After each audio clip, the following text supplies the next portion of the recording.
Good evening and welcome to another episode of the C-List Villains.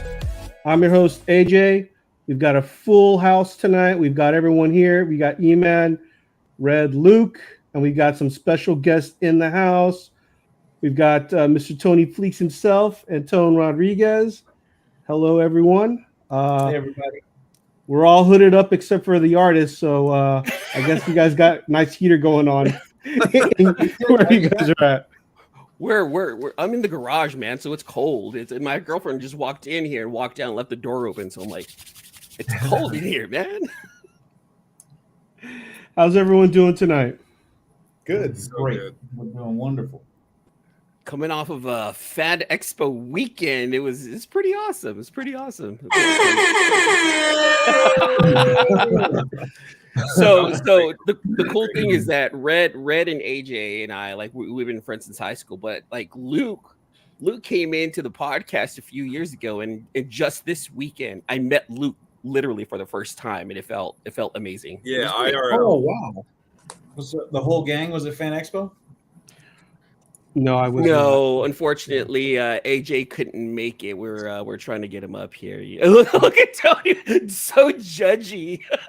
I mean, AJ, you knew everybody was getting together. I know, but it's. Hanging out with your I'm not gonna lie. It's hard for me to go to other cons when, I mean, living in SoCal, you kind of get all the cons that you really want to. Dude, I even offered to throw down $100 for his plane ticket. But you see, but that's the thing. It was also like Thanksgiving weekend, you know. It's like it's a tough one to get away from. Yeah, That's his mother lives true. up here. You That's could have very gone true. seen his mom. Yeah, That is gonna- also All right. true. I'm That on is- somewhere down here though for Christmas, so I'm gonna see her already. is also true. I was here both on your side. And That would have been worse if I told my mom I'm gonna go up for a con and not see you. So I mean, That is true. well, you would have See, no, seen that- her see, that's too. why you go up what, on- we have to map this whole thing out. You go up on Wednesday, hang out Yeah. with mom, get things ready. Thanksgiving Thursday, spend time Thanksgiving. Friday, and then come over on Saturday. Well, Friday, Black Friday. Samsonite. okay, well maybe next year. Hopefully, it won't be at a Thanksgiving weekend. No, it AJ, is. when you're planning your It's already been holidays, confirmed. Check in with us, and we'll let you know what you should be doing. I feel like we have the right idea here. Yeah. Let Tony Fleece just make all of your decisions for the next year, AJ. We'll plan it out. I got nothing going on. We'll just plan your schedule. I like that. Tony Fleece sounds like he's going to be our agent for 2023. All right, you guys, I'll book you at this con, and we're going to go to this con over Just here. for holidays. Okay, all right. We'll go through the calendar. We'll see what's going on. Arbor Day, Yes. President's Day, all this sort of thing. Halloween. We'll make sure we know where you're going to be at. Yeah. Make sure you get Flag Day in there also, and Indigenous Mhm. Peoples Day. We need Indigenous those. Those are Peoples Day. important. That's right. There We you don't go. fuck with Columbus anymore. There you go. We're not doing that. Sorry to my paisans. They had their time. Yeah, they had a great Yeah, run. they had a good one. They had a great run. Oh well, how are you guys doing, Tony and Tone? I'd like to thank you for the smallpox. Yeah. We're doing great. We're hanging out here working. Tone before this week came out about a month ago and hung out for about 5 weeks. So we've been working on a new book together. Nice. And then I've been working on So many things. on many things, but mostly on Local Man, which is my new image book. And yeah, we've been cranking here. We went out and we got sales permits today for LA Comic Con this we weekend. had to get those seller permits, get legal. Yeah. So now we're legal on paper. That's gonna be nice.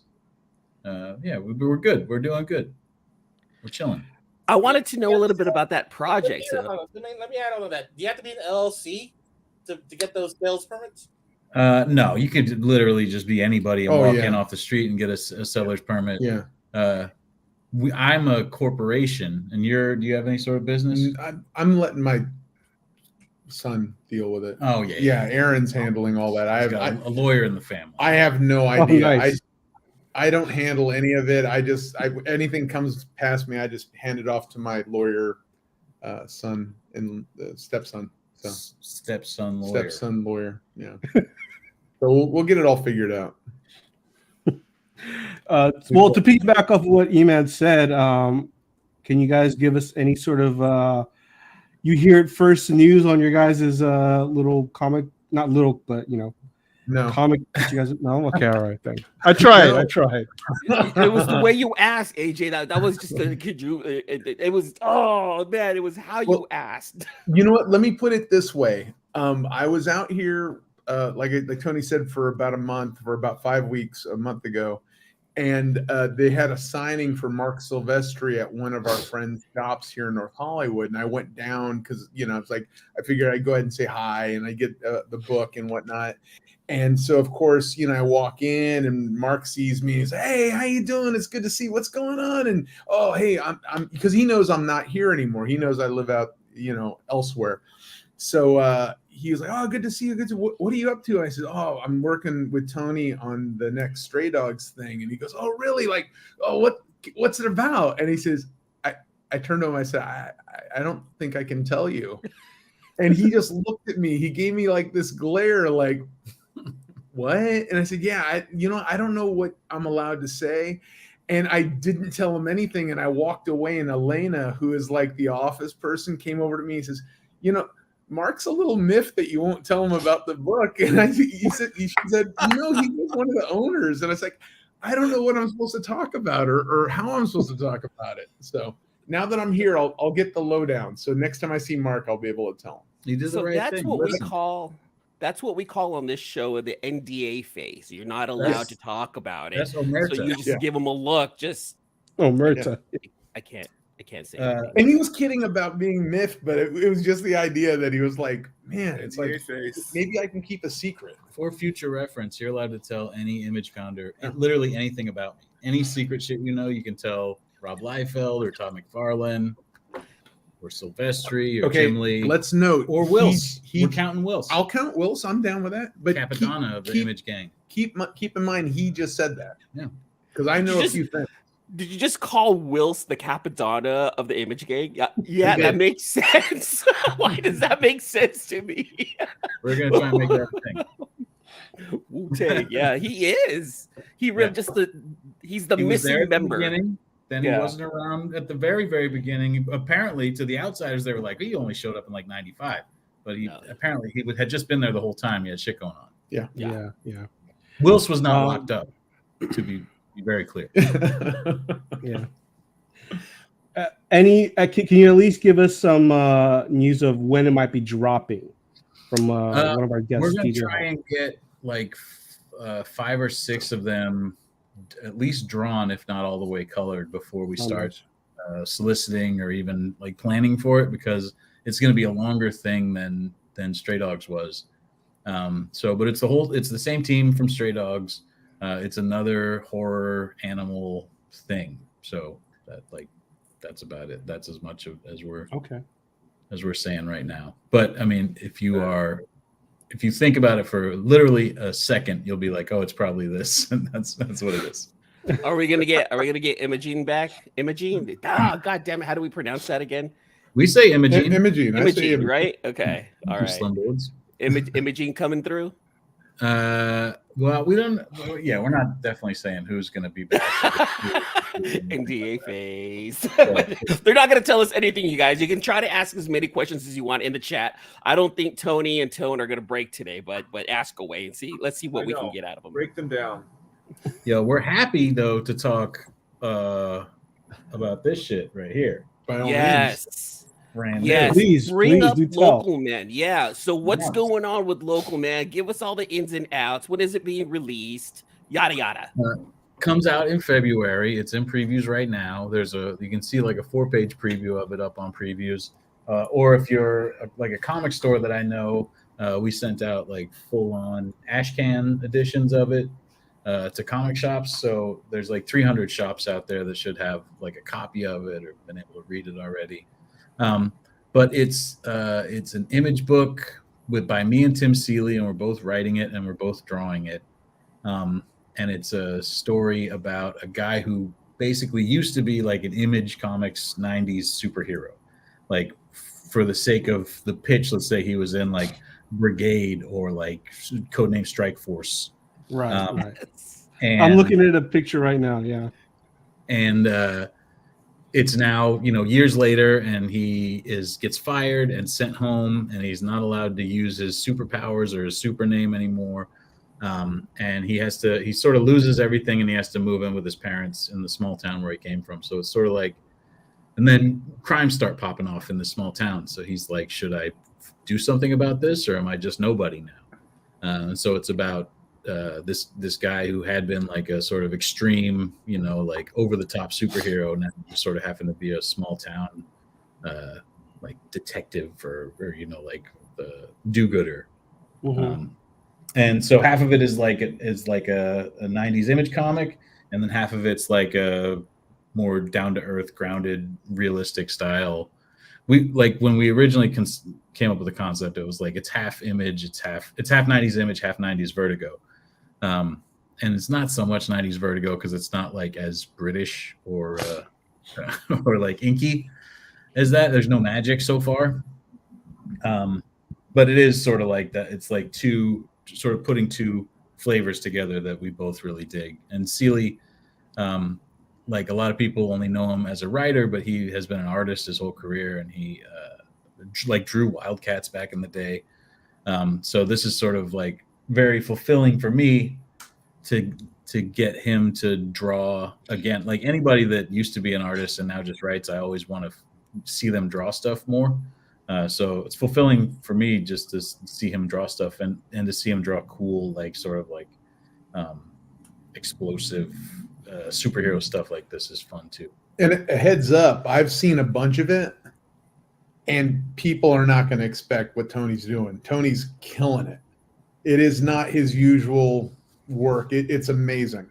It's definitely not like My Little Pony. Yeah, yeah, no, absolutely. But it looks fabulous. It's amazing. We're not going to get any more Transformers My Little Pony. Is that what you're telling me? I'm working on that. I'm hoping that it's definitely going to be a lot better than what we saw in the 90s, especially with the drawing of the hands and the feet. They're pouches. We're going to have pouches.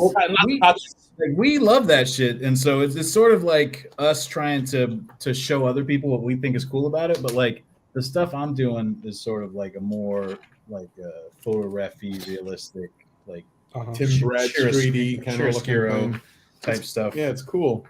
So yeah. How many issues are we gonna get? Well, starting out, the first arc is going to be 5 or 6 issues, and then if it does great, we'll do a second and third arc. We're planning on at least doing the first 2 arcs, so we'll see. There you go. But it's a each arc is like a story of a mystery, Good shit, man. That sounds amazing. And Thanks, 30 yeah. pages. 30 pages for the first issue. Are you kidding me? Well, That's yeah. Well, that's the thing about both of us writing it and drawing it is I always will add pages, and I'll just be like, well, I'd rather draw more and have it read more smoothly than have it be crammed in. Do like 8-panel pages and stuff. And then every issue is like, how Youngblood was when it first came out was like a flip book. Yeah. Like it had 2 stories. Every issue we're doing is like that. So my side, front side, and then you flip it over and it'll have Tim's side, and it'll be like a story from back in the day, and they sort of feed in together. And okay. Yeah. Okay. So it's almost like kind of like a Andre 3000 big boy type of deal. Yeah, where like below. Except good reference. It is. Except the like with Youngblood and with Speakerbox, they didn't really.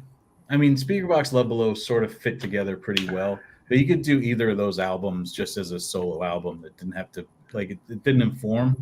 And we, like I was saying, like trying to show like what we loved about 90s Image Comics and what we loved about like the energy and the creativity of it, but also sort of taking it and going like, all right, well, if we did it though, we would have done this. So having them be connected and having because the 2 sides of Youngblood #1 were 2 different stories that didn't connect with each other. Like they were just one team and then another team somewhere else. And sometimes they would be more closely connected, But a lot of time it was just sort of like how to have two stories in one book. And so we're doing like one story, but two different parts, and Gotcha.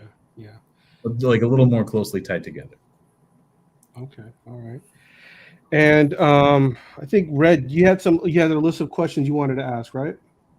Yeah, I do, but let's keep on writing this first. Because most of them were like because a lot of people were introduced to Tone. You know, we got a bunch of questions with Tony from the last time, so let's introduce the work of Mr. Tone Rodriguez. Let's do it. Eman? Hi. How's it going? Eman? What do you mean, Eman? What am I supposed to do? Oh, wait. Was I supposed to ask a question? Yeah, it's up to you. Okay, Well, so just one of the questions that Red did bring up, since we do have both of you guys on here, and you did bring up Stray Dogs, and I know Tony's doing his own work, are we gonna get any more work from the both of you together, other than Stray Dogs, coming up in the future? Are we? We've talked about it, but right now this book is pretty much, the new book is kind of taken precedence. So Yeah, we're always trying to figure out like what's our thing, because we're like best friends, and so you don't want to just do some bullshit, right? Like, yeah. you want to do or maybe you just are supposed to do some bullshit and just get it out of the way, But the feeling I have is that, like, well, if the book I do with Tone, I want it to be the best book Tone ever does, Right. And so, like, I want to make sure that it's like the best idea I ever had, and that fits best, because a lot of times, like, Tone will draw Simpsons books, and he's great with that, and he'll draw, like he did like Shadowhawk or Violent Messiahs or whatever, all these things where he's great at. But a lot of times I'm just always like, I feel like the writer could lock into what Tone does great and make this thing better. And I feel like, because I know him so well, I want to figure out what the thing is, where it's just like, what's the thing that I can supercharge and have it be like, let everybody else see what I already, like me and people that know him know, So Right. we don't know what it is yet, but in the meantime, we're just going to keep working together on every other thing that I do. yeah. And again, I'm more than happy. I love doing this stuff. I mean, sometimes I feel like I'm like a fish out of water, but I'm learning things as I go along. And, the book is pretty cool. I'm kind of digging what we're doing now. And he's got Time Shopper over there. I worked on Time Shopper with Tony. I worked with Tony. I mean, the stuff I was doing with Tony with the layouts and stuff goes all the way back to Equestria Girls. Yeah, you worked on My Little Pony. Yeah, My Little Pony. So like I've always kind of been there because we worked in the studio together. If Tony just, hey, can you help me with this? I was there, I'd do it. So now we're really doing it, and Right. we talk about stuff all the time. And the last time I was here, we were watching something, and I made a joke, and then all of a sudden we started spitting out stupid ideas. But I have a title of something I want to do. I don't know if we're ever going to do it, but I love the title, but I don't want to ruin it by not doing something right with it. So every so often we kind of joke about something, but who knows? You should say what the title is, though. It's a good title. I know, but I don't want somebody else to steal They're it. not going to steal you. Somebody might steal Or don't jinx it. Yeah. Let it- Here. Let it marinate. Let it marinate for a minute. I'm sure it's an amazing title. But let it. Wait, what do you say? Let it marinate. All right. Well. Marinate. The thing is, especially because we just did the show up in San Francisco, and they had me on a Latin.next panel. Mm-hmm. And it was weird because people ask me all the time, like, am I ever going to do like a Latin centric kind of comic book, something, like to show like my Latin heritage. And I always think it's funny because, it's like, there's a lot of people who do it. I just do comic book work, Yeah. So I was sitting there one day watching something with Tony, and I immediately just heard something or thought of something, and I immediately turned to Tony. It's like, this would make a killer title. And the name of the book is in a Spanish kind of like font. You know how they have the exclamation points in the beginning at the end, but like the first one's upside down. Yeah. And so the title is Carnage Asada. He spit it out. It's like a revenge food truck situation. Yeah. Like a food truck. That you get. Oh my god, dude! I can already see something like what's his name, Roy Choi. I can see like a character like Roy Choi going after another guy who stole his idea or something like that. But like Roy Choi is like this like detective superhero at night, just like, what are you making over here? Yeah, like Roy Choi. Yeah. Roy Choi. Roy exploding tacos. But it's like, again, and it's just an idea. We just been playing. We just throwing some stuff back and forth. We're letting it marinate. So so it is marinating. So it's funny that you should say it. I can't believe we just Carnage Asada. So anyway, there you go. Trademark there. I went ahead and put it out there for you guys. Trademark, like a Carnage Asada trademark right there. I put it in the biggest fear. So listen, even if somebody does Carnage Asada, if they're watching C-list villains and they're like, we're gonna do Carnage Asada before they can, it won't be as good as ours. Oh no, it won't be. People will be like, it'll be like real Ghostbusters and Ghostbusters. Yeah. Ivan Wright. No, I got you. I'm with you. Not to mention it's out here now, so we've got it on record. You got that made first, right? Exactly. So Chop and Drop wants to ask you guys real fast. So what got you guys into comics, and how has that impacted your life? I got into comics from lack of options. I had a regular job for a long time, and then one day I got in trouble, and I just said, "Screw it!" I quit. And when you're 25 years old and you realize that you're not working anymore, you kind of just turn into a bum. And I'd always been an artist, like I always drew, so I kind of just started hanging out in comic book shops until I found some people that needed someone to do some work with. So I just fell into it. It's weird. Are you self-taught then? Is it a good story? No. Oh, okay. I thought it was a good story. No, you were just at comic store. This is what you just said. Yes. I was a bumming around. I was at comic stores, and then I was a comic artist. Yes. But Tone, are you self-taught then? I'm not a writer. See, I'm an artist. I'm not a writer. He's a writer. You could write. You tell good stories. That just wasn't one of them. Okay, Tony, do you know the actual story? Can you elaborate? What's missing from that? Make it up. Make it up. You know what? Tone was an artist. He loved comics growing up, right? Yeah. He would buy them at the stationery store. Yes. I went specifically to the stationery store. But then you never thought about getting into it as a job. No one told me it was something I could do. You would go to you worked at the was the airport the job that you had the before airport, comics last job? Yeah. No. Well, you got fired from that. Yeah. On some bullshit. Yes. But then you're just at home. You don't have a plan really. No plans. No. And you're hanging out at the comic book store. Yeah. And what happened was was it Bill and Jan that came in there? I eventually bumped into Bill and Jan O'Neill. So they were doing this book called Chassis that was an Image comic book. When Jim Valentino was running Image, his plan was just to, no disrespect to Bill O'Neill, a little bit of disrespect. His idea was just like, we got to get a bunch of books in here because we got to get the Image fee to pay the rent and stuff like that. So it was during like a downtime in comics. But they were doing this book called Chassis.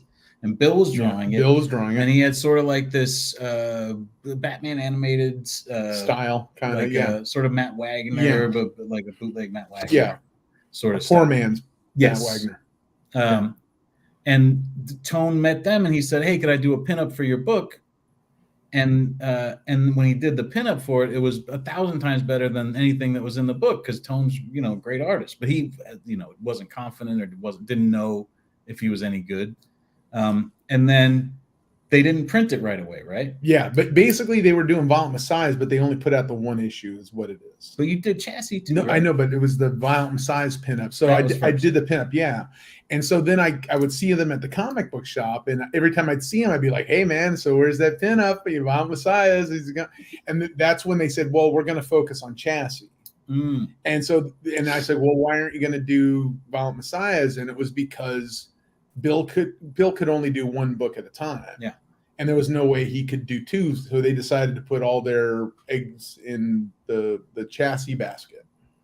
Very smart. Yeah. But if you don't remember Violent Messiahs, I'm sure some of you guys do. It was like late 90s, early 2000s, Yes. right? Joshua Dysart wrote it, who you know from like, he wrote Valiant Comics and Bad Idea Comics more recently. He wrote like Unknown Soldier at DC very famously. Yes. But this was this badass sort of like gritty late 90s Image comic with this big yoked superhero named Citizen Pain. Yeah. Wouldn't even really call him a superhero, right? No, he was just a like vigilante. Yeah. And so that was sort of what Tone popped off with, was this book Violent Messiahs. But they almost the book was because the guy that was originally going to draw it didn't have time to focus on it. They were just sort of figuring out what they were going to do. He did this other book called Chassis, which was like a lady racing book. Yeah, in the future it was.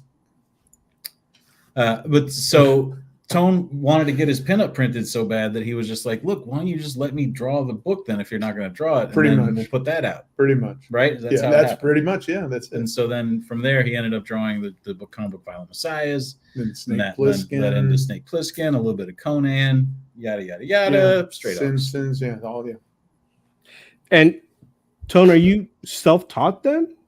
Hold on, I'll answer. I was gonna say. Go ahead. The reason why I told the short version of that story that meant nothing is because I didn't want to monopolize this. But yeah, no, I was always an artist. I always drew. I took AP art classes in college, or in high school. I had no idea what AP. Where's my fingers? There we go. AP meant in high school. Placement. Yeah, I know that. I didn't know that. I just needed a place to do what I was doing, and I was in art school, art classes, and so nobody told me what I was doing there. They told me that I would have these things to do to prepare my portfolio. Mm-hmm. I thought it was a class project. I'm telling you, I was like totally oblivious to the idea of school after high school. Mm-hmm. So I finally get this all finished. We submit it, and then I got Your portfolio. my portfolio, yeah. And then I get a summer scholarship to go to Otis Parsons here in Los Angeles. Oh. And I turned to them immediately. I said, I can't use that. I already have a job lined up. I had literally a job lined up that would start Monday right after I graduated from high school. And my teacher even looked at me like what? Like I was like, I wanted a car. I wanted money. I'm done with school. And so I'll be honest with you. I kind of took that as like a weird little thing down the road. It's like part of me was like, man, I wish I kind of done it. But hindsight being 50-50, a lot of the people that I met that actually spent time in art school literally just walked away with student debt. And like, that's just crazy. And again, the one thing I tell people all the time is young people, especially who want to go to art school, is I specifically tell them, if you're going to do it and you're going to spend your or your parents' money, apply yourself. And then I also tell them, what is it that you want to do? And sometimes, these kids, they all want to do designer work. They want to design video games. They want to design this. They want, and so designer is like this big, broad title that they have for stuff. And so I always say, well, why don't you make yourself a little bit more valuable? See if there's like storyboard classes. And then I explain to them, it's like, everyone uses storyboards. If you're going to go into like video games, someone needs to storyboard it. If you're going to, if you can't get a designer job, maybe you could get a job storyboarding commercials or music videos or movies. And then I explain to them, it's like, once these people, production, producers, directors, once they find people that they like, and they realize their abilities of telling the story from beginning, middle, and end, and showing the progression of that story, these people work all the time. And it's animation, it's television shows, it's everything. So I would always kind of like try to steer them that way. And like I said, part of me goes, that would be really cool if I'd spent time doing it. But I really believe, like, especially at that time, I would have had no real drive. I would have just kind of spun my wheels and walked away with like $30,000 worth of school debt This because I had the initial story thing where the scholarship, but I mean, at some point I would have had to have paid for part of it, you know? Yeah. That's So- important. That's very important what you said. What you just said right now, you didn't have the drive for it. Yeah, A exactly. lot of these kids need to understand that they have to have a drive for what they want to do. So if you want to go in and draw, you want to go in and be a designer, you need to have that drive to get you there. And it's good that you realize that early on, because you're right. Ending up with $30,000 in debt, it'll probably have pushed you away from what you're doing now. Oh, absolutely. I mean, you know, not only that, there's no job placement when it comes to art school. I mean, that you walk away with a degree or a BA or whatever it is and whatever they tell you did. But, you know, I tell them it's like, if you're going to go to school, take art as a minor, take a course in like dental hygienist or something, you know, something that will basically set you up with job placement. Hey, look, we got a dog. Hi, doggy. Job stability. Yeah, absolutely. Well, and then that way, if you do accumulate school debt, you know, there's a way of like paying it off, you know? Like a plan B. Like you're pretty much saying have a plan Plan A. B. Yeah. Plan B is a drawing. Gotcha. I mean, it's definitely like the story of Pam Beasley on The Office, and I find it this is like kismet that you drew the comic book for Jim Halpert, and then you and her have a similar story, having to go to art school and then, you know, not follow through with finishing up. Yeah. I mean, that's sort of, I mean, I'm going to interject for a moment, Please. just because I feel like the plan A, plan B thing, it only works if you, like, if you're going to halfway do it, it's not going to work out. Oh, never. Right? No, never. So, like, if you feel like you're going to need a plan B, you're just going to do the plan B, because once you're Pam Beasley, once you're doing The Office and once you're working and stuff like that, then you're paying off your student debt. Then you're paying off your bills. You have a kid, you have, you know, you have life. Then all of a sudden, that's what you do. Exactly. You can't just all of a sudden stop doing that and make comic books full but time. that's the other thing. I have this this amazing tendency to find people who come to me and they talk to me about, oh man, I really love comic books. I really want to do this. And so we chat and we talk. And one of my friends is a buddy in Phoenix. His name's Lateef Curry. And he's an amazing artist. And when I met him, he was an amazing artist. Now he's even more amazing. And I remember about 5 years ago, he'll tell you I was mentoring him. I mean, he was a buddy. He was a friend. I'd hang out with him. We'd chat. I'd see some of the stuff he was working on. I'd make, you know, suggestions or notes, or I'd help him with layouts. You know, the kind of stuff your friends do, especially in the studio, because when we were in the studio, we would kind of like throw things around and ask for suggestions or ideas. And it's the best way of learning. It's the best way of kind of like, you know, getting your head out of the bubble, as I say. You know, if you're working by yourself and you're creating your own comic book, sometimes you don't realize that you're not doing the best service to the work. You know, you're in the bubble, so you know what the story is. But if you can take that moment and hand it to somebody else who takes a look at it and they go, ooh, oh, I don't understand this. And then you try to explain it. It's like, we'll try this. So anyway, Lateef's this super amazing guy, super talented. And at one point he pulls me aside and he tells me he just wants to quit working and just do comic books full time. Now, this guy has already done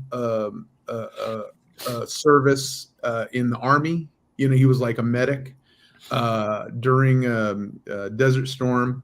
He has been working for the sheriff's department. Desert Storm. So he's got like late 40s. Yeah, exactly. Like he's gotten up there, and so he's working for the sheriff's department in the jails in Phoenix. And at the time, he was like had like 8 more years until he got full a pension. Mm-hmm. And I'm like, dude, you've been doing this for so long. Just do what you do when you can.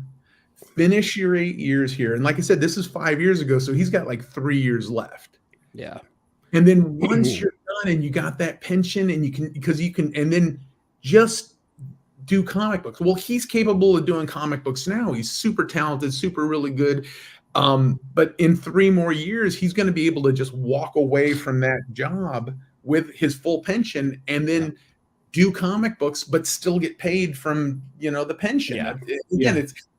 It doesn't always work out like that for people, but for him it did. And at one point he just told me he was just going to quit. I'm like, dude, whatever you do, don't do that. You're crazy. I don't know. I mean, it is crazy, but I do tend to think that like the people that I know who are successful in comics did just only do it. No, I get it. I'm going to do it. And there's something to be said for doing it while you're young too, because there's a time when you're sort of in your prime, when you're your most potent, so I don't know, like, it's a smart move for that guy for sure. Yeah. But I mean, who's to say, in 3 years from now, when he has his pension and he wants to go, like, what's the hot 50-some artist that just popped off that you know about? But keep in mind, he's been doing comic books for like the last 4 years. Okay. So yeah, he's working and his stuff looks really good. Sounds ageist. I'm just saying, no. There is like an excitement of youthfulness in artwork. Well, and again, that's the biggest problem I think with a lot of older comic book artists. I mean, again, you get to a point. It's same thing happens in animation. People go ahead and I hate to say they almost age out, but the fact of the matter is, there's a number of artists that are absolutely forgettable. You don't remember them. You remember their books at the time and they disappear. But there's also a number of artists that have aged and continued to work. Is their work as relevant today as it was in their prime? I mean, people like what they like. And I think what'll end up happening is someone like him, he's gotten so much better in the 5 years that he's been doing this, and he's able to find time to do the work. Once he gets to the point where he's able to just kind of like do it full time, I think there's nothing that can stop him. I think he's going to be like one of those guys that maybe he's not going to be the first guy people are going to think of when it comes to certain things, but I think he'll definitely be a working comic book artist. Like I think of people like Mike Vosberg. I was just talking about him the other day. Mike Vosberg was one of those guys back in the day who would get a call on like Thursday. Hey Mike, you want to do this comic book for us? And he'd be like, yeah, great. When do you need it by? We need it by Monday. And Mike Vosberg would get the script, go home, and he would work with the guys in the studio, and they would get the 22 pages done, and they would deliver it on Monday. Now, was the book like one of those books that you looked at and went, oh my God, this is the greatest book ever? Or was it just the book that they needed to have delivered on Monday? So he's always been like that stand up. He's going to get the job done. Oh yeah. There's something about being that guy. I'd rather be that guy who just kind of is working as opposed to that guy who's like a flash in the pan and then what? I mean, there's very few people who kind of like blow up and stay there. Stay up. Yeah, absolutely. I mean, sometimes when you blow up, you just blow away, man. It just happens. Man. I wanted to ask you, because I've never really thought of like comic creators as like aging out, but I mean, his words. I guess as an artist and a writer, from your guys' perspective, what is the prime years of being an artist and writer? Because I mean, I look at like the 90s image guys, and I still think they're in their prime. Yeah. Right? Oh my God. Still today, you mean? Yeah. Interesting. Okay. I mean, Tom McFarlane doesn't draw at all anymore.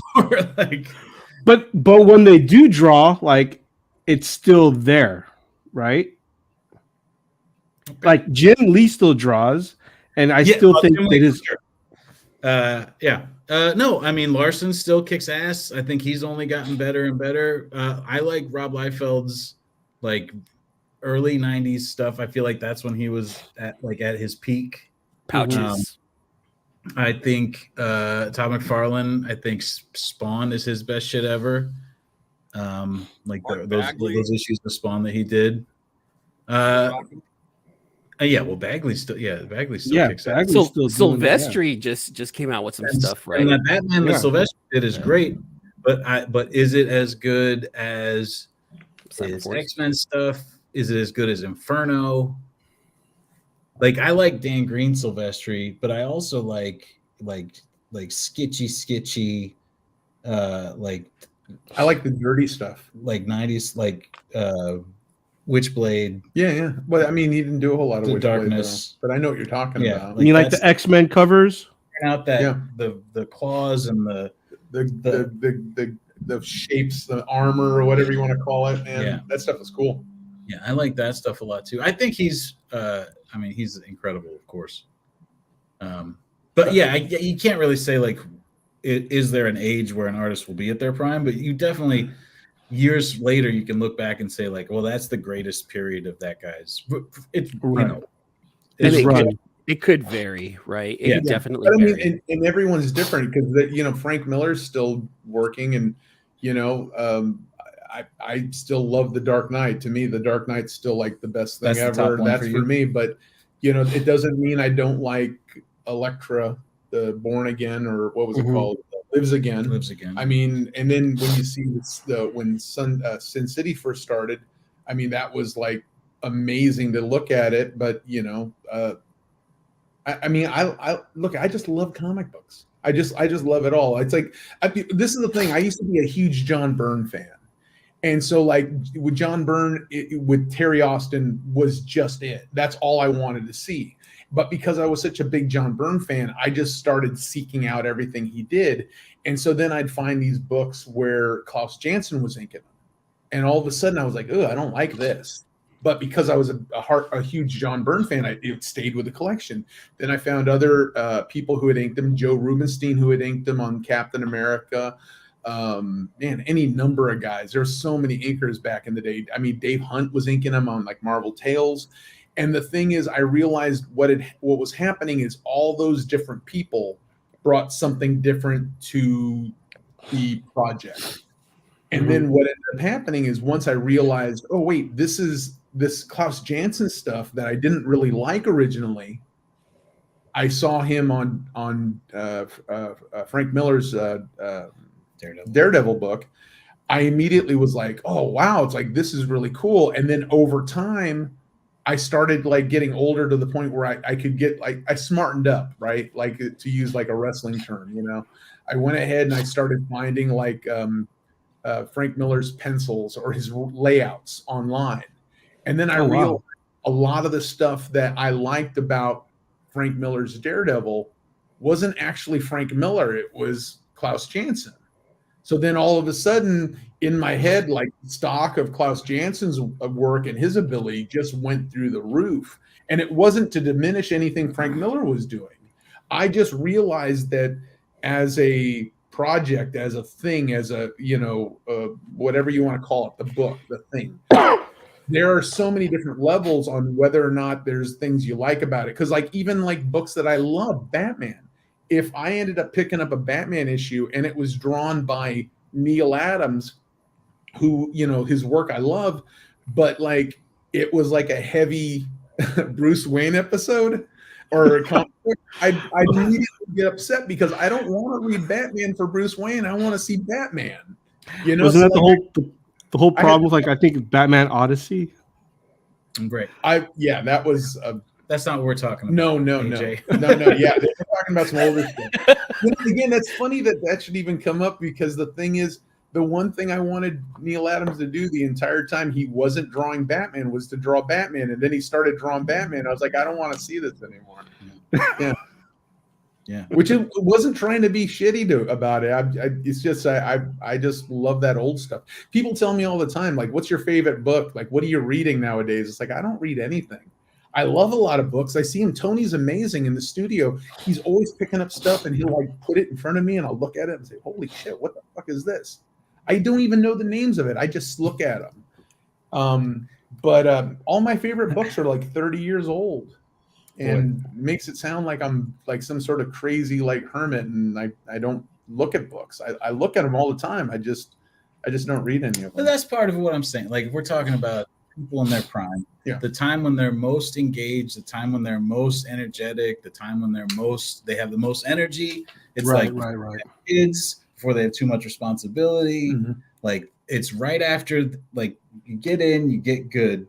And then for some people, they take off and they have like this run where it's just like, oh my God, they're killing it, you know? Yeah. And then it's certainly eventually, you know, everybody starts to, you know, life happens and whatever, but things will become, either it'll just be the same always, you know, consistency. It'll get into consistency, or it'll start to tighten. Like so much of what we like about, like, when I find an artist that I like, it's like that guy draws the craziest whatever. And as you get better at drawing, sometimes the thing that you were doing that I thought was cool, you'll start to fix it, right? And you'll go like, this isn't how that looks, so let me shave it down. So people just, you know, get better and better at drawing, but at the end of the, you know, on a certain timeline, if you keep going like that, then everybody's just like a airline instruction manual. You know, it's just like everybody's things and they're drawn perfectly. I call it shorthand. It's like once you get to the point where you're like getting real comfortable, you start drawing in shorthand. But that's, I think, where a lot of the books that are still being drawn with inkers, like again, because I ink everything I do. And again, and it's not even like I don't want someone to ink. I would love to find somebody. But the fact of the matter is, with as many people who have inked like the Violent Messiah's books or whatever up until this point, I just always looked at the finished result and I just looked at it and thinking it doesn't look right. Right. No, I know that, but I don't mean that as a horrible thing. I'm just saying this is what I do. So the thing is, if I do my work when I'm doing it for myself, I draw in shorthand at the pencils and the layouts, but then I do the finishes the way I want them. So when I'm done with a piece, I'm as happy with it as I can be. And I'm not saying that, you know, Scott Williams couldn't kick ass on one of my pieces or whatever, or Klaus. I would love to see Klaus Janson. Sure, of course. But the fact of the matter is, I'm probably never going to be able to get any of them to do that. So I just continue to do what I want until I eventually find somebody who is my, you know, Scott Williams or my Klaus Janson, who I can give them my shorthand and they know what I want to see. I want to stop for a second. We're so far away from whatever the I question know that. was. I don't know you guys are really letting the show got away from you. Remember how I started with this? You started over here. I started what are we this. talking about? I started this earlier, telling a very short story, and then he elaborated. Bro, Scott Williams is not going to ink your shit. That's what I just said. I know that, and I'm not for Scott Williams stuff. I'm just saying that here's how we started. This guy was like, "Is it true artists can have a golden period?" And then we end up. You're just like, "Well, I mean, Scott Williams. I don't know if I'd like him inking my stuff." That's you listen to the video. I never said that at all. I think we were going with the whole theme of like if artists age out, like do you prefer them in their prime, or do you still like? Oh, I know where we were coming from, Red. Yes, he's the one who got. He's off in no man's land. I love it. I love the back and forth. That's why we're just letting him go. Do you think like Art Adams or Bob Hall or have aged out of the whole comic business? So hold on, say that again. Do you think Art Adams and Bob Hall have kind of aged out of the comic business? Art is amazing. But if you're asking me what the best Art Adams period is, Monkey Man and O'Brien. Like early 90s, again, young, full of piss and vinegar, and it's after, like, a lot of people say it's the Asgardian stuff, but I say like that's like him putting in his, you know, first 1,000 pages or whatever. I don't know if he's done 1,000 pages in the whole. He's done a lot. I mean, he's done a lot. But I mean, if you count covers, he's for sure. Yeah. By the time he gets to Monkey Man and O'Brien, he's like confident. He's doing his own thing. He's really cutting loose. It's exactly what he wants to draw. His Gen 13 Monkey Man and O'Brien, Sandra Hope on inks. Yeah, very good. See, I love it because the 90s is coming back. I can totally see it, and everyone just goes back to that. And you guys are starting to bring that back and bringing it back up and putting it in the ear of a lot of these kids who have heard of the 90s books but never really seen it. So which is interesting. That's exactly what Local Man's doing.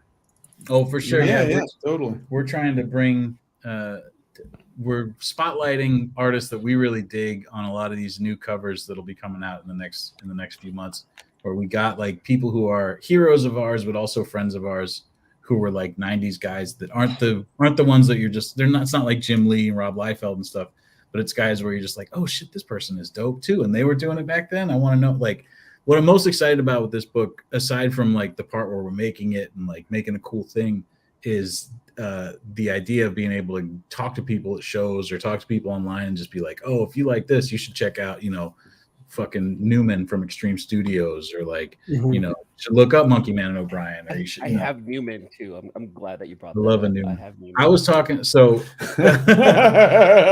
issue 2 of Local Man has a Todd Knock did the back cover on it, like, because they're all nice. And Todd Knock, Newman was like one of his first books. He did Bad Rock and Company, and then he did Newman. And I was talking to him about it while we were working on it, because I was just like, bro, this is so huge for me. I love Newman. This is rad. And Newman, obviously a character from Seinfeld. We can just get that out of the way. But this was like a group of new men who were like, and men and women. It was like the teenage Extreme Studios book. It was like the New Mutants, exactly, but for Extreme Studios. And so we were talking about it, and he told me, like, there's one issue where he was such a hustler and he could draw so fast when he first got to Extreme Studios that they would have him do everything. Like, oh, you're going to do this backup story. This so-and-so's having trouble on Youngblood. Finish up, do the last 3 pages, blah, blah. So he was always doing a bunch of books at the same time. And at like issue 12 or 13 of Newman, he said, hey, I just want to do this one and just have it be my only book. And when we were talking to him about it, I was like, oh, I remember that issue. Because then all of a sudden, like, it had been cool. And then all of a sudden it got like dope to me. And so, like, that's the sort of stuff that I'm excited to talk to people about, is just like, oh, you want to see something cool, pick up issues like, 11 and 12 of New Men and look at what happens when somebody's drawing 3 issues a month, and when all of a sudden he's just focusing on this.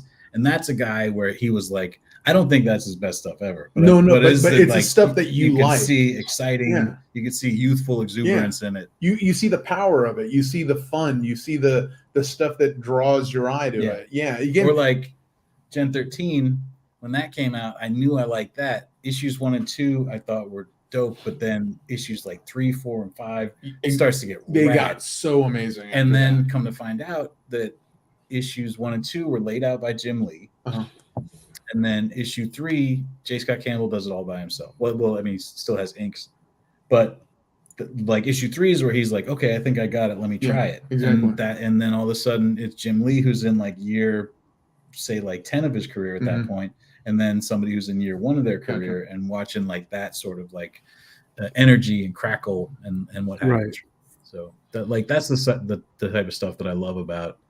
I mean, it's fucking member berries nostalgia nonsense from a 43-year-old guy, but it is like, that's the stuff that I remember. And then getting older and finding out like, oh, this is why that was cool, or this is like what connects it. There we go. The Janet Jackson cover.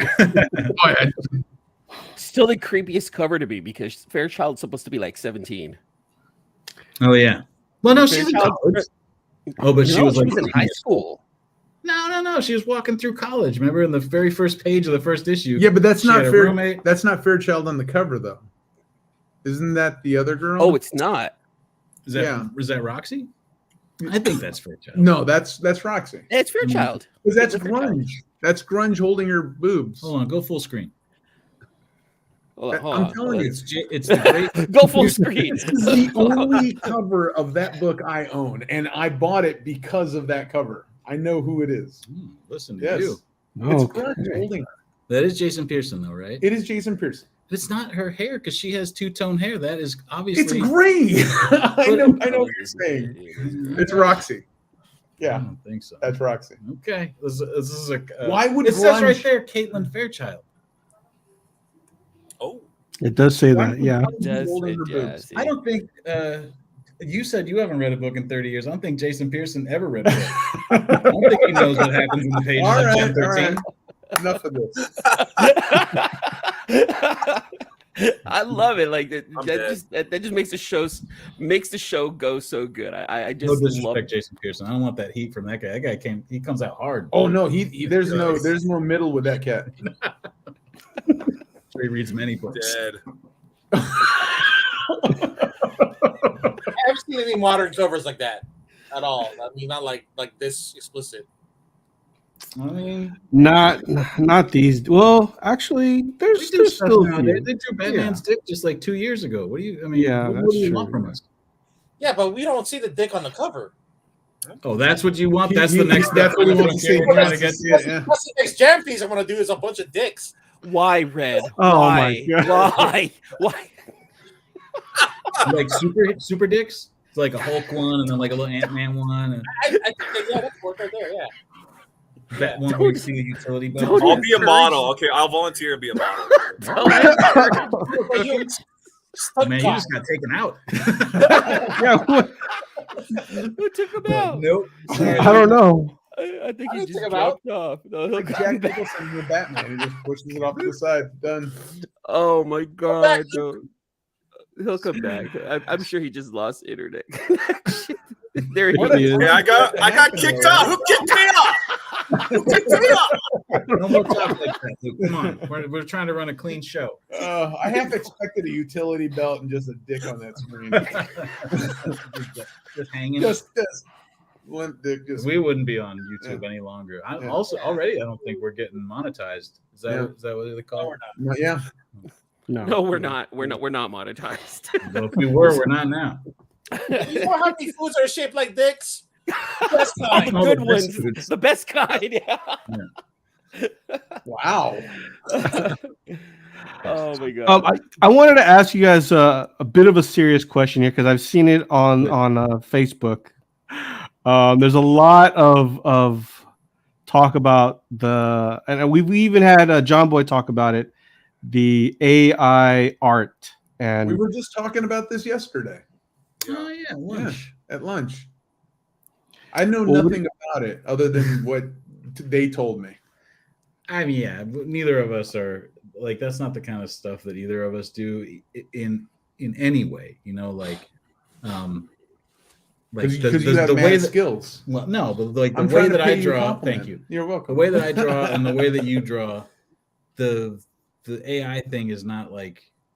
I mean, sure, eventually they could be like synthesize a Tone Rodriguez and have it look like you know. I want to put Tone Rodriguez in that just to see what it spits out now. I mean, I think they could do it. They could gather your Yeah. artwork and do a synthesis. Um, But yeah, we were talking about how much work it takes just to tell it what to make. Eventually, it's just like just draw it. it's just easier to do it. Yeah.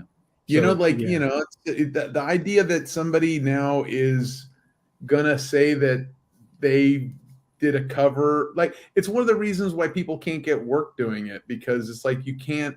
How are you going to like edit that? How are you going to change things? I mean, Pete, you're working for a publisher, maybe, you know, change it from red to blue. It's like, how do you change any of that? with stuff? Photoshop. What are you talking about? Well, I know, but you got to put the words in the thing. I don't know how. No, that you works. take your AI generated image, and then the editor says, "Oh, can you change this?" Oh, and then you change just it. manipulate it Oh, from there. okay. That's fine. I'm not All right. worried about that. All right. AI is an interesting. I don't care. You know, like it doesn't impact what we're doing, and I'm not afraid of it. You know, like if let the best AI artists succeed and do their thing, and I'll still be over here and I'll do my thing. What we're doing is comes from, you know, like coming up with ideas and stories and stuff like that. Mhm. Yeah. And you know, AI can't do that yet, and when they can, you know, hopefully we'll have our pension from the like we can sit back and chill. Yeah. Luke, you've been fairly quiet. Is anything you wanted to ask them or bring any questions to them? Yes, Luke. Let's hear from you. No I pressure. gotta just totally agree though. Like if you want to get in the game, just get in the game. People want to get to winning the game before they played the game. You know what I mean? That's a good point. Yeah, you waste a lot of time worrying about stuff when you could just be doing it. You know. Well, Like, you know, I And talk to people all the time. And they just think like they can't do it, and I'm like, to be honest with you, at this point, I've been doing it for so long. I'm totally convinced anyone can do it. I mean, it's just do it. You know, everyone can draw, everyone can tell a story. I can't tell that opening story. Tony had to jump in and fix that. Sure. But what I'm saying is, You had the pieces. yeah, but all you have to do is do it. And maybe you're not going to make the greatest comic book ever the first time out, but that's where the perspective comes in. If you do it and you give it a go, and you learn from your mistakes, then you do it again, and then you put it out there and you let people see it, and then you work on the next one. And then after a while, after a period of time, you could look at your first one and go, oh my God, that's the biggest pile of shit I've ever seen, but look at what I'm doing now. Well, we say all the time, when we're working on a page or something that we're just like, I wish I would have got that right, but it's finished. Yeah. We say, fix it on the next one. Yeah. There's going to be a next page. There's going to be a next cover. I mean, if it's a cover or something and it's obviously a terrible mistake, I mean, fix that. But if it's just like, I wish I drew that leg better, it's like, well, it's a panel on a page with 5 other panels. Put it on the next one. Keep it pushing. But even like Frank Frazetta, he had like a museum at his home. He actually had paintings on the wall. What you're about to say is the opposite of what I know that. But he would go. Frank Frazetta is one of the most amazing artists ever. So maybe you're saying I'm wrong. No. Right. I'm saying Frank Frazetta is crazy as fuck by going and taking a painting that they already ran on a cover of a book, and he'd take it back to his studio because he'd look at it and be like, I didn't like that leg. Yeah. And I'm obsessed. But that's what I'm saying. Sometimes you just have to go, it's done. Yeah. And then you move on to the next thing. So I wasn't contradicting anything. I mean, I don't know if that's an argument though, because Frank Frazetta also pretty great. So maybe he is amazing. I agree. But my point is, sometimes I'm starting to rethink this. Maybe I shouldn't ever just move on. I should go back and fix it. You should. Right. You know what? Go back to In My Lifetime and fix that. 15 years. Yeah. I keep telling. Have you guys ever seen In My Lifetime? It's impossible they've seen it. It is the funniest comic book I have ever read. In my lifetime. I've never even heard of it. In My Lifetime by Tony Fleecs. It's the first comic book he ever did. It's by Silent Devil. Yeah, you just said that you don't read a lot of books. I've read this book. I laugh I know what's going to happen in it. I read it all the time, and every time I read it, and he knows what page I get to, I laugh my ass off every time I read this book. Didn't we bring up this comic book last time you were here, Tony? Didn't we talk about this one? We did. Awesome. I mean, I didn't just rewatch our episode, so that's on me. I'm sorry about that. No. Yeah. Don't worry about it. If I had known in my lifetime, I got to would've been pick this up. rewatching. I got to look for this book now. It's hard. I mean, so the print run was, I think, under 1,000 copies. We sold like 700 through Diamond, and I found out like 350 of those were to my local comic shop. So out in the outside of South Dakota, where I lived at the time, there's like 300 of them floating around out there. So if you find one, pick it up. Not that it's going to be expensive or anything, but it's just hard to find. Yeah, but it is so worth it. It's so funny. And it's aging okay. I think it's only like slightly problematic, for being 15 years old. All right. Yeah. Let me piggyback off that. I mean, with the success of Stray Dogs, like, is there anything that you guys would want to change or add to that story? To Stray Dogs? Yeah. Eventually we'll probably do a hardcover of Stray Dogs, and there's places where I don't want to like George Lucas it and go in and change stuff, but I do think about, like there's the dumb George Lucas stuff where like he put in Jabba the Hutt and stuff, but then there's the cool stuff where there's just like, like a longer shot when they get to Cloud City or something. Like I could see a couple places where it's like, I'd like to add a page or two in here and sort of let it breathe for a minute, or like, make this more suspenseful or something. There's places where I could see, make it special for like the final edition and put a couple more pages in, but nothing really that I would want to go back and like edit or change. Right. Right. Yeah. And to, I guess, piggyback off of that question, I know that you guys had mentioned there's somewhat of a spin-off, or however way you want to call it. Is there any sort of follow-up? Yeah. Is there any sort of pressure that you feel to at least like match the success of Stray Dogs? Yeah, of course. I mean, he's on the cover of previews. You raise the pressure. The pressure's. I was expecting. No, I'm just gonna do what I do and see where the chips fall. Honestly, because you're such a laid back guy, I did not think you were gonna say like Todd has I feel pressure on him. This is like to let you behind the curtain of what my deal is, I am outwardly very relaxed. Inwardly, I'm just like a ball of nerves and anxiety. So there is all kinds of pressure for it to do as well as Stray Dogs did, or to be received the same way Stray Dogs was. But I do also realize that Stray Dogs is a very unique and specific situation. Like I've been working in comics for 15 years, and all of my friends that have made creator-owned stuff, like nobody has a story like that where they're like, oh yeah, I did My Little Pony comics that nobody knew about, for 10 years, and then I did a comic. Hey, come on now. My daughter knows Come about your comics, on. Tony. Honestly, I'm she sorry, has, but like the them people that upstairs. read Stray Dogs and the people that read My Little Pony, it's not a perfect circle Venn diagram. You know what I'm saying? That's No. how I was with Right. The Simpsons. We gotta Yeah, question I do people's all these comic books over appearances here on like this side, and then I do stuff on this side. And the people who knew me from The Simpsons and Futurama, I would see them and they're like, "Oh man, this is really cool. I really like what you do." It's like great. And then I see somebody who I've known for like 10 years, and they said, "Hey man, I haven't seen you do anything in a while. What are you up to?" It's like, "I work on The Simpsons and Futurama." And they're like, "Oh really?" It's like, "How long you been doing that?" Yeah, like licensed 10 comics years. is a whole different. Yeah, it's over crazy. There. It's a whole different thing. So it's just what it is. Yeah, but so yes, the answer to your question is there is pressure for it to. The pressure for us is just to make it a super good book, because we're all really happy with Stray Dogs, or at least I'm very happy. Yeah, absolutely. You should be. And so we don't want to have a second book come out and people just go like, oh, I guess they just had the one. Yeah. So Right. The pressure is there in that way for sure. So let me I want to know this real fast. We're getting towards the end here, Tony. But we're all getting closer to the end.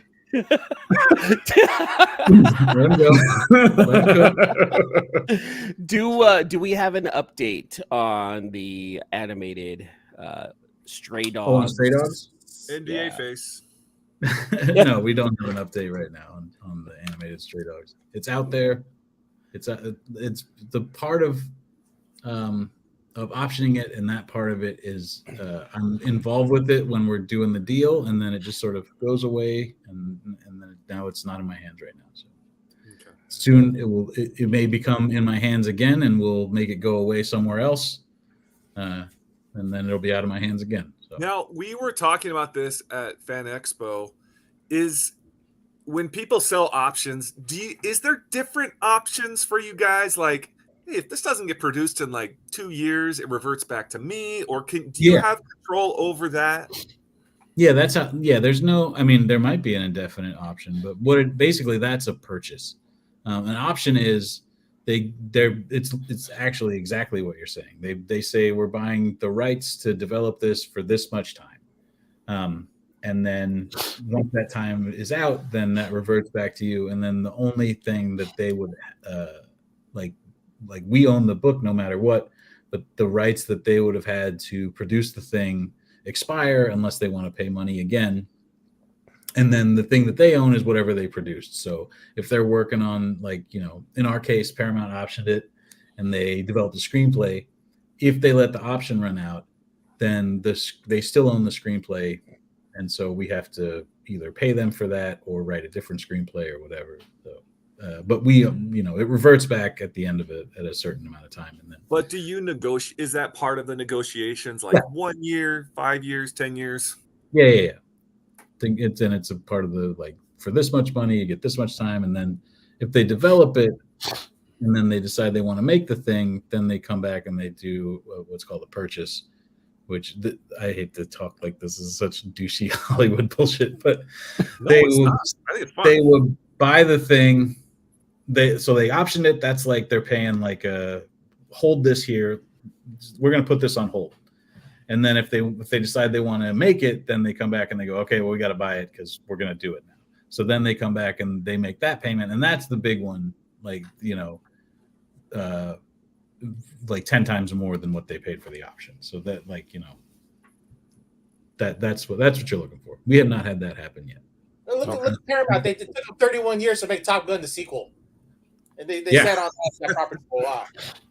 Well, that one I think they just owned it straight out. They didn't have to option it because. Well, there's a lawsuit right now over that option. Yeah, based on the time frame and the pandemic, and there's always something. I mean, again, when something is uberly successful as something like that, eventually there's someone who says, "Oh, wait a minute," and I mean, it happens. I feel like there's enough Top Gun money to go around. Oh no, yeah. Well, let me get my some money. Have a taste. A little hush money. Shut up. Yeah. They go away. I'd love to be paid to go away. Yeah. I flew in a plane. Can I get just a taste? Yeah. Well, I know we're hitting almost 10 p.m. here, and we don't want to take too much of you guys' time. Too late. Oh man! All right, look. I like talking to you guys. I could talk all night. Like you came in so mad. I thought it was going to be like he was going to be shut down. No, I was so worried. No, I wasn't mad. I was worried. Untrue. I love it. I need to have a beer with you guys. We had talked about it on Instagram. Hey, we're going to be over here. It's like I kept looking at the time. It's like it is 8 something. It's like where are these guys? And then I still haven't heard anything on my phone, so I don't know what's going on with. I think you gave them the wrong email. I've already double checked it. I gotta say thanks again, Tone, the Krusty. Oh, that's a good one. Oh yeah, no, right on. You're very welcome. Hell yeah, very good. I got a box for you. Don't tell anybody what you paid for that. I know nobody. That was. Definitely don't tell me. Dude, I owe you. The next time I see you, I'm buying you dinner. You're very kind. It's totally unnecessary. I appreciate you. God bless you. That was my pleasure to do that. I want a beer with you guys. That'll be on me. Like, I want to because I need this conversation to continue on because just the back and forth between you two is just entertaining. I absolutely loved it. It's AJ to go to LA Comic Con this weekend now. To continue the conversation. What a great pitch, Red. Way to go. Join us this weekend at LA Comic Con. We'll be in the Creators Court. Yes. Sponsored by the Comic Bug and Collectors Paradise. Absolutely. Come out and see us, hang out with us. We'll be there Friday, Saturday, and Sunday, just kicking it all day long, talking shit to each other, drawing pictures, selling books. We're going to have a great time. Yes. It was a great time with Tone, and I'm pretty sure with both of you guys there, it's going to be even better. Oh, yeah. So let everybody know how they can find you guys on the social medias. Social media, I'm at Tony Fleecs on Twitter and Instagram. I just joined the other one, Hive. The new one, Hive. Okay, I got on Hive just in case I needed a lifeboat. Are you just like at Tony Fleecs on Hive? At Tony Fleecs on everything, yeah. FLEECS. And then I'm on Facebook. And Tony, what is your truth social? May I ask your truth social? when I'm over there truthing? It's a Red Pill 2012. No, I'm not on Truth Social. At all. What is Truth Social? What is that? What is the one that Trump owns? That's where he goes. And okay, never mind. We're not. I thought it was Parlor. I thought that was the one he was Parlor. Yeah, it's called. He truths over there. You don't truth. Okay, on Mastodon, they're called Toots for the Nazis. And yes, but then on Hive, I don't know what they're called. Are they called Hives? What are the tweets called on Hive? They're just talking for now. They're posts, but yeah, there was someone that brought that up. She's like, "Well, what do we retweet or do we rehive? Like, how is it? Do we repost?" Yeah, they're looking for the term. Yeah, there's only 2 people. There's only 2 people running Hive right now. By the way, I bet they are really pulling their hair out right now. I don't think they expected their life was going to get stressful like that. Because I go on 1 week. Yeah. In 1 week, 1 million people joined. Yeah. So they're like, "What the fuck?" Well, you can thank Elon for that. So yeah, is that run by the former Twitter CEO? Or no. This is just 2 college kids. Yeah, it's a new one. Yeah, It started like in 2021, like during the pandemic. They're trying to bring back like the ideas of MySpace by being able to add music and all that stuff. Gotcha. Yeah, man, it's only ran by 2 people. It's crazy. But now all the Twitter people have left. They're like, "Hey, we hear that you guys got your was it Section A?" Yeah. So they got like their first level of funding. So I think it's time for these guys to go ahead and start hiring some of those Twitter people. If I Like what the What fuck was that? what is That's that? Red with the sound Soundboard. bar. Okay. Soundboard, yeah. Cool. And, Man. and That was Tone, weird. where can we find you as far as your You can socials? catch me at Tone Rodriguez 2000 on the Vine, at MySpace. I'm kidding. Vine and MySpace. But it is. I was waiting for Friendster. I was waiting for. No, we don't do Friendster anymore. We had problems there. We had to shut that down. No, but it's Tone Rodriguez 2000 on Instagram, Facebook, and on Twitter. I thought on Awesome. Twitter it was Tone Rodriguez 4. Oh no, it is Tone Rodriguez 4 on Twitter. Yes, thank you for fixing Was that. that the email then? Not Was that it supposed to be anybody Tone remembers. Rodriguez 4 at. Well, because you had one on there. I and had then one. He lost his email address. He Yeah. can't get into this. His one email, he just doesn't know how to get into it. It's No like idea. It's like a locked, like King Tut's tomb. Yeah, I have no idea how to do anything. And so- really, And so he Must just be started a very whole well. new Twitter account on a different email. he helped try to get me in there, but Tony's far too busy. Yeah, I'm not- Yeah, he's too busy for that shit. So yeah, he can't be bothered. I need you guys together. I'm serious. Next time we see the both of you, I definitely like Tony. If you're drinking beer again, I would love to have you guys back, and we'll grab a beer afterwards. I will be drinking beer. I'll have a beer with you any day. Yes, and pick up the local man coming out in February, correct? Tell your retailers. That's right. They've got until the end of January probably to get it ordered. January But yeah. 30th is FOC on that. That's FOC Which- on that one. Which Thank one of you two are going to be at Berkeley Comic Con? Is that me? That's not me. Yeah, it's I think Cody. that's me. He's at Berkeley, yeah. Yeah. That's in like January, February. Is that I right? think it's early January, I believe. Yeah, I'll be there. Yeah, and I think Tone's gonna be at Concord again. At Concord Comic. Oh, cool. Am I? Damn, you guys know their schedule more than they do. That's almost creepy. Yeah, that's actually kind of creepy. Yeah, no, Berkeley Comic Con. I do know I'm going to be at that one. I just signed up for that last week. I do a lot of the Fan Expo shows, so Okay. you could He'll be more in a likely city catch near me. you. Yes, eventually. I have one. Me, get Luke, Red, and I, because we got the 3-day pass. I believe we have like one free pass to one of the fan expos. So let me see if I can ask the girlfriend if I can leave for Comic Con to like a different state next year, and we'll see how Yeah. it goes. Yeah, I know the Oh. first one is in New Orleans, I guess, in January. Oh, Is it nice. Portland in February. Yeah, Portland. Go to Portland. Yes. So I'll see you. I'll be there in Portland. Is it a fan expo in Portland? Yes.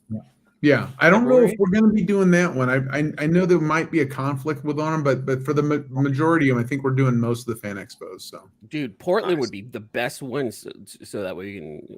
Look, I'm in the Bay, but I'll give it up to Portland. They have the best beer. Like they have amazing a lot of beer. good beers. A lot of great beers up there for sure. Who's this man? Fucking Red. All right. Well, is there anything else you guys want to plug before we end the show, or are we good then? Oh, yeah. Make sure you More pre-order books. Local Man, some previews right now. What else do we got? I've got all kinds of new stuff that'll get announced soon, but nothing besides that. Local Man's really like the big thing right now. If you got Time Shopper off of the Kickstarter, you should have received it already, unless you ordered one of the high ticket, like high tier packages. Those are all hopefully going out before the end of the year here. We're just waiting on one piece to get delivered to my house. great book, amazing book. Also, incredible layouts by Tone Rodriguez. You can get Stray Dogs for your stocking stuffers at all your finest local comic shops, booksellers, on the Amazon and cheapgraphicnovels.com is where I like to tell people to go. But yeah, I prefer inexpensive tradepaperbacks.com. cheap graphic novels. That's next. I hate the word cheap. Nothing bothers me more than the word cheap. You know who loves kills it? me. Shoppers. Yeah, I get it. I like inexpensive better. It sounds I think they're based out of Long Beach too, right? Yeah. Value price. Yeah. Value. absolutely. Good people over there, by the way. Yeah. Value price. That sounds nice. Value graphic novels, but you just type in. Yeah, that's how you yeah. do it. Don't do value. Take it as something else altogether. And yourself, Tony, anything else that you wanted to plug before? We're working on the OMG books, the horror anthology. I do that with my buddy Rob Dieterle. I think we're going to try to get the next couple of Kickstarters going, and that's how we get the books in most people's hands, aside from the shows. So I've got some cool stuff we're doing with that. But right now, even Rob, I had a long conversation with him. He knows that the work I'm doing with Tony takes priority. So we're not going to put a hold on what we're doing there. It's just I might not be doing as much there as I would normally like, but the stuff's coming out. So again, OMG, a horror anthology, and we got some cool stuff. As soon as we get the next 3 issues done, we got some cool stuff coming up. So and I'm doing covers right now for Gargoyles. Me and Trish Forstner from Stray Dogs are doing covers for the new Gargoyles series from Dynamite. That starts coming out in January. And I'm doing covers for the Image Book Plush. Issue 1 just came out today. And I'm doing all 6 issues of that. So you can find me there. Nice. And the last issue of Army of Darkness versus Reanimator came out today. And I did all the covers for that too. So I got cover work out there all over the place while I'm working on this other stuff. very busy man. He's like Rick James. Awesome. James Brown. There we Hardest go. working man. It's like Rick James. Hardest working man He's an in eye on show crack biz. cocaine. Hey, motherfucker. Yeah. The woman beater who's Yeah, just no. on crack. Rick James. Very talented musician, but also famously problematic Yes. wife beater. Gotcha, bitch.